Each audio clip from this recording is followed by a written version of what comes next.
ఇద్దరి కార్యక్రమాలు ఆశించినంత స్పీడ్గా అయితే కనిపించటం లేదు.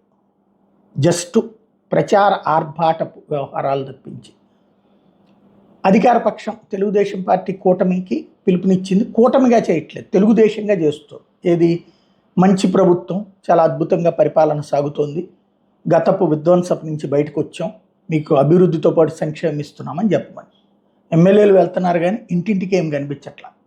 తెలుగుదేశం పార్టీకి సంబంధించిన సానుభూతి పరులు ఒక 5-6 ఇళ్ల దగ్గరికి ఆ విజువల్స్ని నాయకత్వానికి పంపిస్తున్నారు.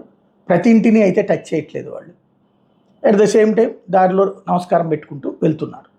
ఇది నడుస్తుంది. అది కూడా లిమిటెడ్. జనసేన బీజేపీ పార్టిసిపేట్ చేయట్లేదు ఆ కార్యక్రమంలో.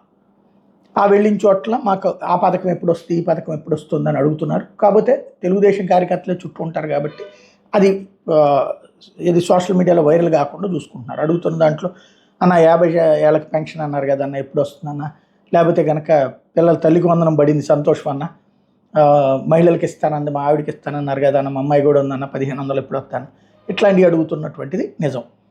బట్ దాన్ని ఎదుగు వచ్చేస్తుంది, త్వరలో బస్సు కూడా ఇచ్చేయబోతున్నాం, రైతులకు కూడా వచ్చే నెలలో ఇచ్చేయబోతున్నాం, ఇది చెప్పి కన్విన్స్ చేస్తున్నారు. ఆగ్రహావేశాలు ఎప్పుడు ఉండవు. ప్రజలు ఇదివరకు వైసీపీ వాళ్ళు వెళ్ళినా కూడా అట్లా చేయలేదు. అదే సందర్భంలో వైసీపీ వాళ్ళది వచ్చేటప్పటికి కేవలం సభలకి పరిమితం అవుతుంది.